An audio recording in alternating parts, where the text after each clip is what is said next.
Deputado Raimundo Gomes de Matos, o professor Heitor comentou num ponto que era exatamente o ponto que eu queria tratar.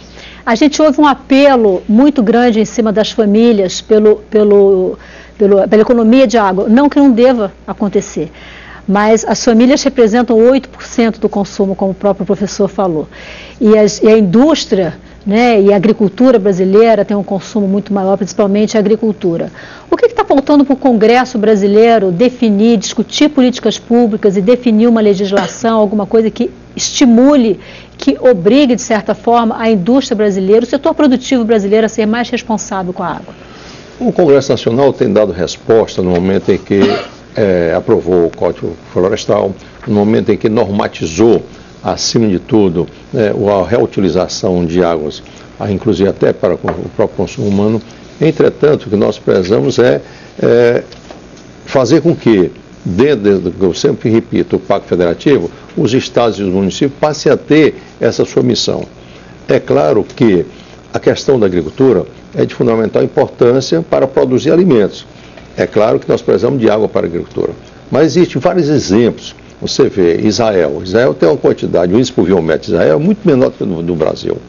E mesmo assim, eles têm uma produção em determinadas linhas muito mais produtiva do que o próprio país, do que o nosso país. E isso por quê? Porque eles utilizam outra sistemática de irrigação.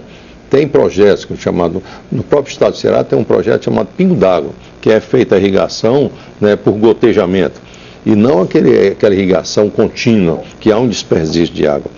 Tudo isso passa por educação, passa por formar novos gestores, passa por formar, acima de tudo, termos uma política nacional dentro de também que a Agência Nacional, os comitês de bacia, cada estado assuma a sua corresponsabilidade junto com os municípios de fazer todo esse debate, a fim de que não haja esse desperdício. É claro que nesse momento que surge a crise, com certeza nós vamos ter outras alternativas para fazer essa reutilização da água e fazermos essa economia.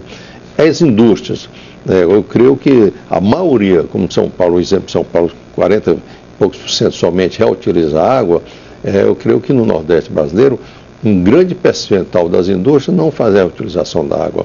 A gente vê esse desperdício. A gente vê, inclusive, em determinadas cidades, a gente passa e está lá o cidadão com a mangueira lavando o carro na calçada, lavando a calçada com água, quer dizer, é desperdício. Deputado, quer dizer, falta essa cultura também, né, de ir através de os órgãos de imprensa, os órgãos educacionais fazerem essa grande movimentação. O senhor falou de pacto federativo, né? A gente está agora às voltas na tentativa de fazer os municípios implantarem a Política Nacional de Resíduos Sólidos, terminar com os lixões, aquela coisa toda. Eu tenho aqui uma pergunta de Alberi Viana.